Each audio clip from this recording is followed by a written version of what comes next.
Hello and welcome to Financial Education for the Nation. My name is Warren Shute and I'm here today on my little self. On my little self? On my Todd.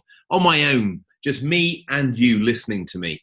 The weather is glorious. The sun is out. It's nice and sunny. So I don't know what it's going to be like when you listen to this, whether it's tomorrow, next week, next month, or hopefully within the next 90 days at least, because I thought it would be appropriate to do a session on Brexit, and particularly the no-deal Brexit, and the effects a no-deal Brexit might have on your investment portfolio. So I've had lots of feedback from people that give me great praise and thanks of all the work that I've been doing on the money plan. But a couple of comments which have been consistent are, could you talk a bit more about investment? And so I take all your comments on board, I read every single one of them. And then I thought, what a great opportunity to coincide it with a potential no-deal Brexit. So we have a new Prime Minister now, Mr. Boris Johnson, who is committed to leaving the European Union by the 31st of October, I think it was. So it's the next 90 days at least. And I wanted to sort of say to you, hey, how are you feeling? How are things going? What might we expect the effect of this to be on our portfolio? And sort of run through some things with you like that. So if that works for you, stay tuned, keep listening, because we're going to talk about investment and the effects for no-deal Brexit. So first of all, where do we always start with investment? Is number one is, what's our outcome? What's our purpose? Why are we investing? Why do you have money invested in the market? What is this money for? Is it for your retirement? Is it for university or school fees? Is it for a specific holiday or specific purchase of something? Is it to pay down a mortgage? Some of you might still have interest-only mortgages with ISA investments or something. Hopefully not endowments, but maybe ISAs. So what's the outcome for this money? And then we look at time frame behind that. So if the outcome of this investment is a long term, so when I say long term, I mean 7 years or more, then that's a sensible move to ride out any waves in the market. If you are looking at a purchase of some kind of investment, some kind of purchase with this investment within the 7-year period, say 5 to 7 years or less than that, then really you should be reevaluating your situation. And we only invest money for a period of 7 years or longer. We don't like to invest for a period of less than 7 years, certainly not less than 5 years. There's that window between 5 and 7 years that a more cautious investment portfolio might suit, but anything less than 5, you really should be looking at cash. So what's the outcome? What time frame have we got? So I'm working on the outcome. This is for that you know what your outcome of the money is, and we're working on a 7-year or more time frame horizon. Then we look at our asset allocation. Now, asset allocation is a fancy way of saying the mix of your investments. So let's say, for example, we're talking about your pension.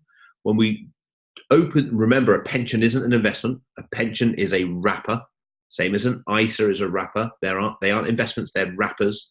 An endowment is a wrapper. So it's really important we get that clear in our head.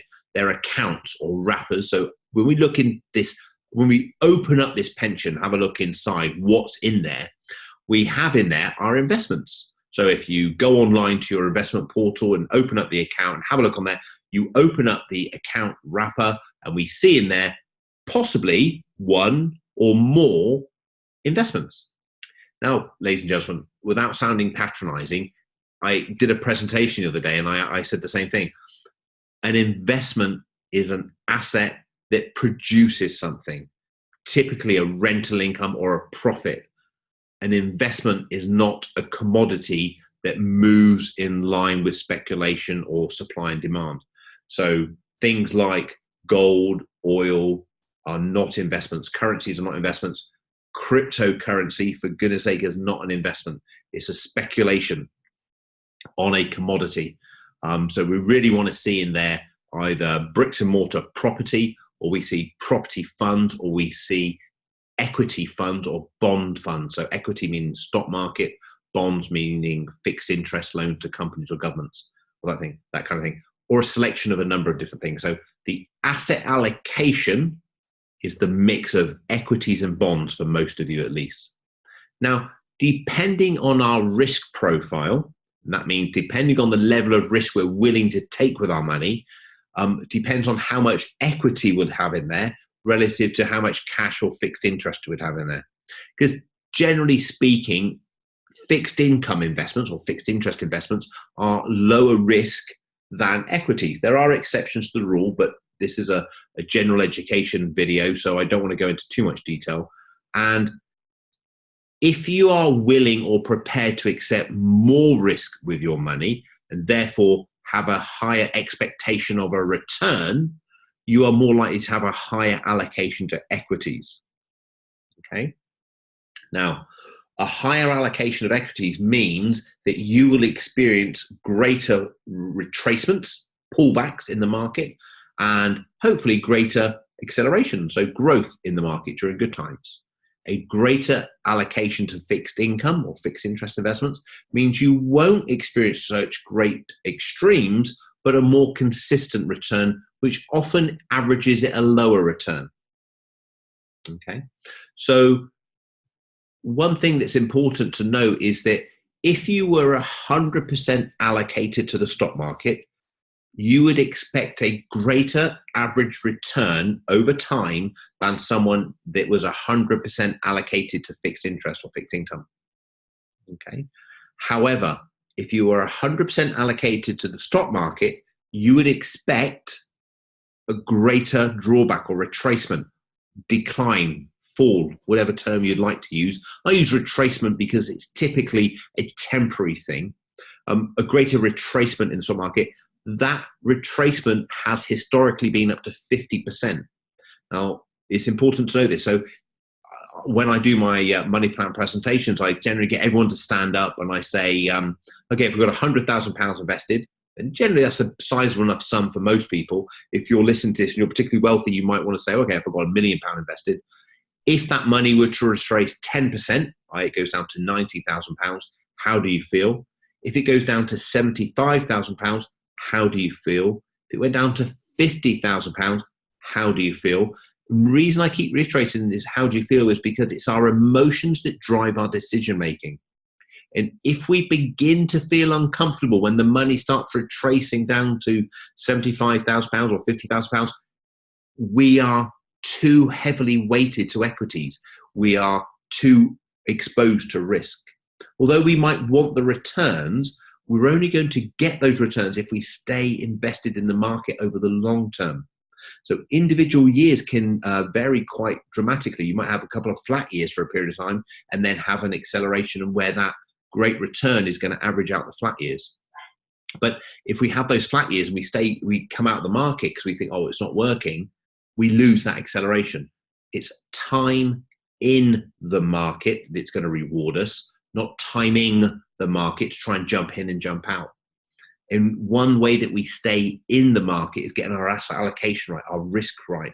So if a retracement in the market, so if we have £100,000 invested, if a retracement in the market down to £50,000 is going to worry you, and cards on the table, that would concern me. I'm probably a sophisticated investor. I'm very, very well educated on investments, but to see my portfolio halve in value, that wouldn't sit right with me. I'm a human. I'm wired with my emotions. Then you need to dilute your risk with fixed income. And you dilute it to a level that the retracement would be palatable to you. You're never going to like it. You're never going to want your money to retrace any amount. But you're going to say, I expected this. I knew this might happen. And I'm going to weather this storm and I'm going to ride it out. So if 100% allocation to equities might retrace 50%, if you had 50% allocated to equities and 50% to fixed income, you might expect maybe a 25% retracement in the portfolio. Now, these percentages, if you're walking or running or sitting on the underground or something, listen to this, can get a bit confusing. A great thing to do, we go to Lexo, lexo.co.uk. It's my online investment platform. There are 10 portfolios on there. Even if you decide not to invest via Lexo, it'd be great benchmark for you to say, oh, I see what he was saying. The 100% equity portfolio has a greater retracement. I think it's about 46%, 47%, which I think dates back to the 2007, 2008 financial crisis. than the 0% equity. Has hardly any risk or retracement on there. So you can kind of see the difference. And what you want to do is you want to mirror your own portfolio asset allocation to something similar to that. So you're taking as much risk as you feel comfortable with, but not too much risk that you will then come out of the market at an inappropriate time. Okay. So the three things that we've covered so far is, what's my outcome? Why am I investing? You've got to have a reason to invest. There has to be a purpose behind taking the risk with your money for a greater reward. You've got to have a purpose behind that. And I would imagine for most of the listeners to this, it will be retirement. Then we have the term or the duration. And we know that 7 years or more, we can invest in the stock market. 5 to 7 years, we might have a little bit in the stock market. We have accept some risk, but possibly not more than 20%. And then 5 years or less, it would be, well, actually, the stock market isn't for me because of this duration. I really need to use some kind of lower risk investments.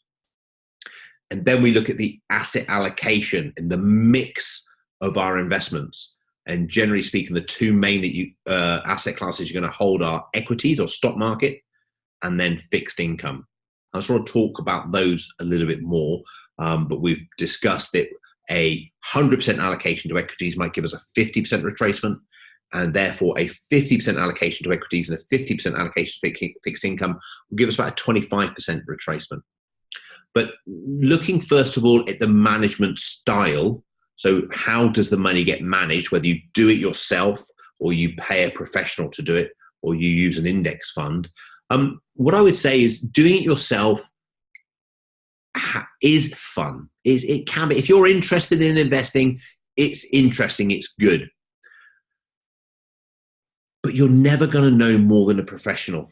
I'm sorry, I know that might sound controversial. Some of you might be very well educated out there. Some of you might really understand accounts, but you're not going to know more than the accumulation, the amalgamation of all the investment minds out there that you're basically working against, you're beating against. Also, the information that's available to them. So what I would say is, if you're going to do it yourself, because it's enjoyment, why don't you work on like a core and satellite approach? So have a core managed portfolio and a satellite approach where you just maybe choose some things that you have enjoyment from. I do recognize and acknowledge and appreciate that for some people, buying individual securities or individual shares is something that they like to do.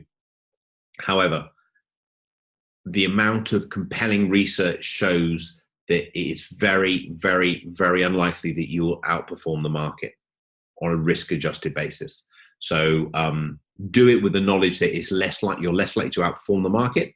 However, do it on a core of satellites. The bulk of your money is invested professionally, and you maybe take, let's say, 10% or 20% of your money and just hold it in individual securities that you have thoroughly researched and you keep a track on.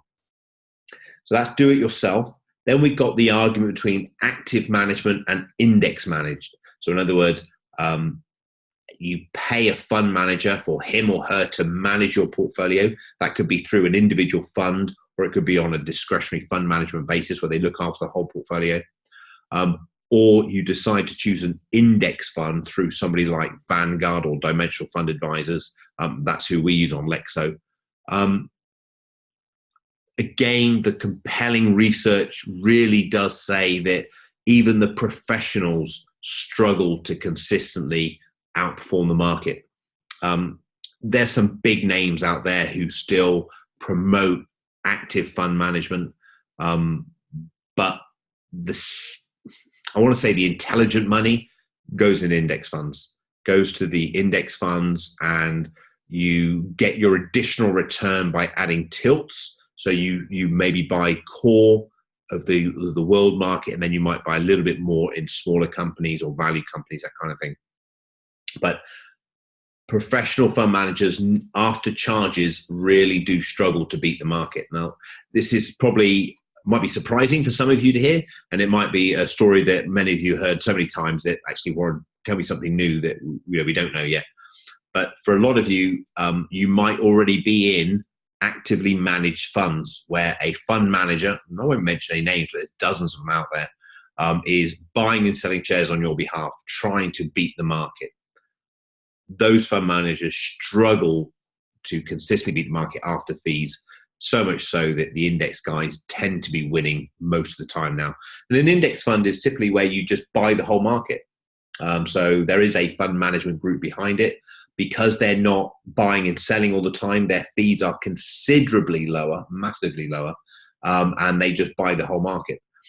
And my money is in index funds. Lexo, which is our online investment platform, is in index funds or passive funds. And that's where I would suggest you look for a suitable investment solution using index funds where you can. So I've spoken about the three main investment styles: do it yourself, actively fund managing, and index funds. And then I would just like to sort of touch on geography or geographic asset allocation, where to invest. It's a global world now. I'm speaking to you on a MacBook computer, which is owned by Apple, which is an American company. You might use Microsoft software. You might watch Netflix TV. America has such an influence in the world financially. It would be remiss, possibly foolish of you to exclude America in your portfolio and have what you call a home bias, just invest in the UK. So the Lexo portfolios and the portfolios I put together for my clients at Lexington Wealth are globally weighted, and we weight it. In other words, we own more of countries that have a higher impact on the overall economy. So America, for example, has a greater asset allocation than even the UK or Germany or Japan. But if you go into an international index fund, that's going to do it for you automatically. You don't have to worry about that. And if you chose any of the portfolios on Lexo, you don't have to worry about that. It will do it automatically for you. Okay, but what you got to know is you invest globally. Now, this kind of brings me back on track to Brexit, because I kind of want to keep bringing it back into Brexit. And there's a reason why I've explained all that. One of the concerns with Brexit, and we're experiencing it right now, is the weakness of sterling. Okay, so against the dollar and against the euro. And what that simply means is, I'm going to use figures that aren't completely accurate, but I think it will get the message across, and that's my intention here. If we have an exchange rate of £1 to $1, for example, or £1 to $2 would be a better example, £1 to $2, when we're investing, our £1 buys $2 worth of investments. If the dollar strengthens, or if sterling weakens and we get more to like a 1-to-1 relationship, we've actually benefited by that relationship, because we've now got $200, and for every $1 we get £1. So we've actually doubled our money coming back the other way. So when we hold assets overseas and our currency weakens, we actually benefit from that relationship. And it's this that I really want to try to emphasize, that the importance of investing globally and not just in the UK. And particularly if you are saving for retirement, investing regularly, what we call pound cost averaging, so putting money into the market on the same date every month and investing that money every month. So it's consistently investing in the market and not trying to time the market and saying, well, it looks a little bit wobbly out there right now because of Brexit. I'm going to hold back and allow things to accumulate in cash and then buy once I know everything's settled down. This isn't a political thing whatsoever. But when the Brexit referendum was announced, the markets plummeted quite rapidly over a course of a few hours. And then soon as the US bell opened at around about 2:30 in the afternoon, the markets rebounded, started rallying, and then they shot off. And since the Brexit referendum, the markets are up considerably, both in the UK and around the world. Everybody said in the run-up to the Brexit referendum it was going to be terrible news. everybody is saying in the run up to a potential no deal Brexit in 90 days time, it's going to be terrible news. What I'm telling you is I don't know whether it will be terrible or not, and neither do they. When everyone's talking about the future, they're giving you their opinion on what they think will happen. The governor of the Bank of England said that the property market will crash on when we had the Brexit referendum the last 3 years. Okay, the market has plateaued. I acknowledge that. And in some areas of the country, the market's not recovered from the financial crisis. But I'm not convinced that's because of Brexit. There was lots of work done around stamp duty and first-time buyers and things like that. So, and having second properties, I think that's had a big impact. But the stock market has done tremendously well.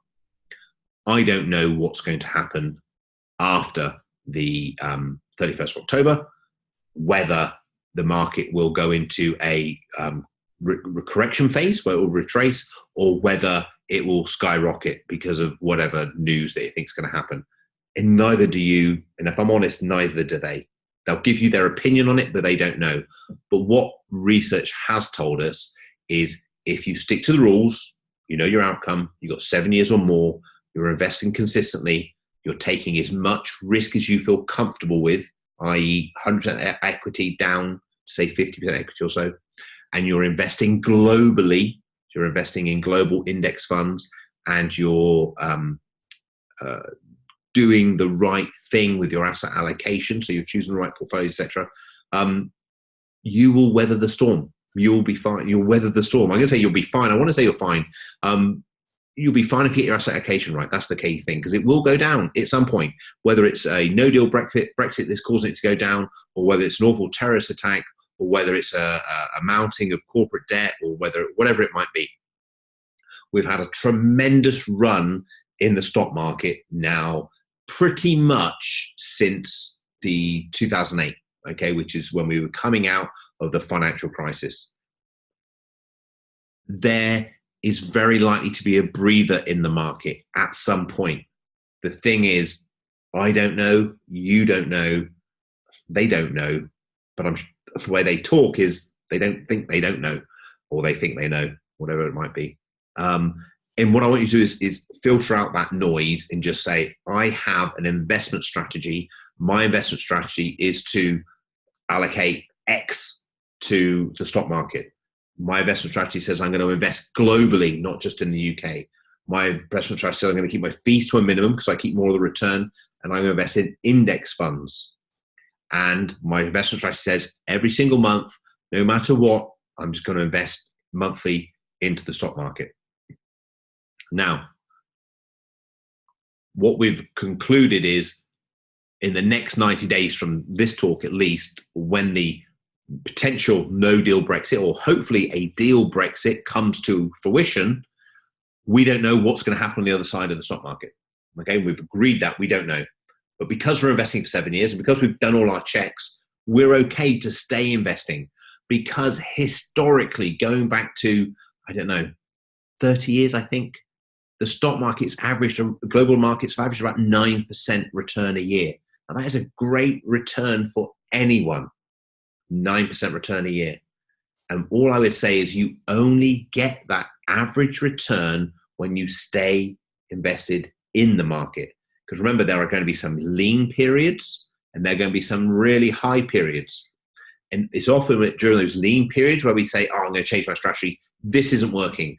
That guy Warren seemed to know what he was talking about at the time, but he obviously doesn't know. Things are different this time. And that's a great phrase that we often hear. It's different this time. You come out of the market, you change your strategy, you do something different, whatever's the flavor of the month at that time. And then you see the markets take off. And you think, oh, I'm going to get back in. Oh, no, it's gone up a bit. I'll wait. And you actually sit on the sideline and you lose the return. The strategy is staying in the market, keeping your portfolio diversified, and staying pound cash averaging. Okay. Then comes the market retracement, whenever this might be. So the markets pull back, and the markets start pulling back on a consistent basis. One thing you can do to weight the portfolio in your favor is to start buying more into the market. And you can either do that by allocating new capital, so buying into your portfolio, or you can start slowly moving your capital from your fixed income investments into your equity investments. So as the portfolio drops down, the equity portion is going to become a smaller percentage. So let's say you're a 50-50 investment allocation and the equity portion has fallen. Therefore, the fixed income investment becomes a greater percentage. So you might now be at 75 fixed interest, 25% equity. You start slowly bringing that fixed income investment down and buying equity. It's called rebalancing, and you rebalance your portfolio. So you're always keeping your asset allocation to your liking, to your desire. And what that's actually doing is it's buying more equity on the way down, more stock market. So when the markets recover, which is very, very likely, when the markets recover, you will be able to take advantage of that and then enjoy the ride back up. So we've covered quite a lot there. I hope it is the kind of investment knowledge and information you are looking for. I'm just going to recap what we've discussed and then point you in the direction of a couple of websites to have a look at. So, first of all, before you invest, or if you are investing now, you need to decide, what is the outcome? Why am I investing? And if you think back, that's step one of the money plan. What's your outcome? You need to make sure that you are getting your asset allocation. Sorry, go back on stage. Make sure you get your time right. So 7 years or more, that's fine. We can be in the market. 5 to 7 years, really only a little bit in the market if you must. Less than 5 years, let's stick to cash or cash equivalents. Then we get that asset allocation right. How much risk can we take? How much can it fall before it begins to make me feel uncomfortable, or potentially before it affects my lifestyle? So we need to get the asset allocation right. Remember, 100% stock market, potentially it can fall by 50%. Therefore, 50% stock market is going to fall by about 25%. And obviously there's percentage changes in there. Have a look and see which one suits you best. Then decide on, once you've got your asset allocation, then decide on your investment management style. Do it yourself, DIY, managed funds, more expensive, higher risk, I think, because you're betting on an individual to perform. Or my preferred option, gold standard, index funds, lower fees, capturing as much of the return and banking it yourself. Okay, get that sort of that allocation right, and then rebalance, making sure that your mix, if you're 50-50, making sure that 50-50 stays about 50-50. And I would probably say check in maybe once a year to make sure that's right. I wouldn't worry too much about the nuances throughout the year. There's going to be fluctuations times, but if we experience significant drops in the market, that might be a great opportunity for you to rebalance that portfolio so that the equity portion's dropped. You can sell some of the fixed income and buy some equity, or even buy in more yourself as it goes down. Okay, so a couple of things to point you in the direction of. On the warrenshute.com website, under the shop, there is a Phonometrica risk profile questionnaire. This is a psychometric risk profile questionnaire that, if I'm honest, probably most of the best wealth management firms in the UK use. You can do your own online. There's a fee for it. I think it's about £10. It's fairly inexpensive. We've significantly dropped the price recently to try and encourage more people to do it. I think, if I'm honest, because we are concerned about how the market is, I'm not focused whatsoever on the Brexit and the effects of that on the market. What I'm focusing on is we've been in a 10-year plus bull market, and therefore there are cycles, there are seasons in the stock market. So although I'm not timing anything, I'm making sure that the asset allocation is right. So go to warrenshute.com, go to the shop. There's a Phonometric risk profile on there. It costs £10. It's a good buy, and I think it'll be great for you to do that. Also, take a look at Lexo, so lexo.co.uk. If it's not already been done, we're going to reduce the minimum investment on there to £10,000 as well, to try and encourage even more people to use it. So it has some very good experiences. I think initially we needed to keep the minimum. I think when I first started, it was around about £50,000 as a minimum. And then it dropped down to 20, and we've just dropped it down to 10. It's really just getting critical mass on the platform for users to make sure it's cost effective to use. But there are 10 portfolios on there. We are going to be adding some more portfolios on there as well. But there are 10 portfolios on there at the moment, and you can see how they performed in the past, and they're average returns, their losses, and that kind of thing, and to give you some kind of gauge of how much risk you need to take. And on Lexo, you can hold a general account, which is a taxable account, but is open-ended. You can put as much money in there as you wish. You can hold an ISA, which has a limit of £20,000, and you can also transfer in ISAs, either cash or stock market ISAs, stock shares ISAs from other providers. And you can also do a pension, a personal pension, and you're limited by your maximums there, 100% of your salary up to £40,000, unless you're affected by the tapering allowance for people earning high incomes. You can also transfer pensions in from other providers, not defined benefit, only personal pensions, but there is a small fee for that because that's done on an advised basis because of the research that we need to do. We will be adding the lifetime ISA to that site as well in due course. The lifetime ISA is available for people 18 to 40, using the money primarily to buy their first home, but also can be used for retirement.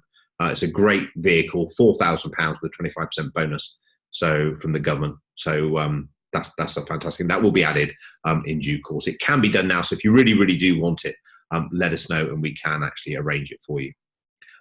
Whistle Stop Tour. Last 30 minutes have been on investing, the asset allocation, the process, the time. Brexit, it's a date in the diary. We're going to have lots of them in the future. Get your asset allocation right, get your purpose behind the money right, and everything else will take care of itself. My name's Warren Shute. You've been listening to Financial Education for the Nation. I run the website warrenshute.com. If you haven't visited it, please go and check it out. Sign up for our money planner, which comes out every Friday, and you get a summary of all the things that have been going on. Thank you so much for everyone who gives me the prompts of what you'd like me to talk about. It makes my life a lot easier. And if you have had successes with the money planner, so many of you have, please let me know.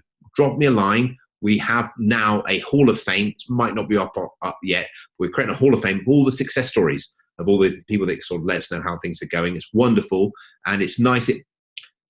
Do it. If you don't do it for yourself, do it for other people, because when other people look at it, they will be inspired to say, actually, this stuff works. This stuff works. I can see, you're like me. I see that. Your situation isn't too dissimilar to mine. I can see it works. So share your story, share the information that you're willing to share.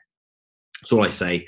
I'll put it up there, and between us, we'll get a community that will get ourselves out of debt, will secure our retirement, our future, but more importantly, we'll live for today and enjoy today.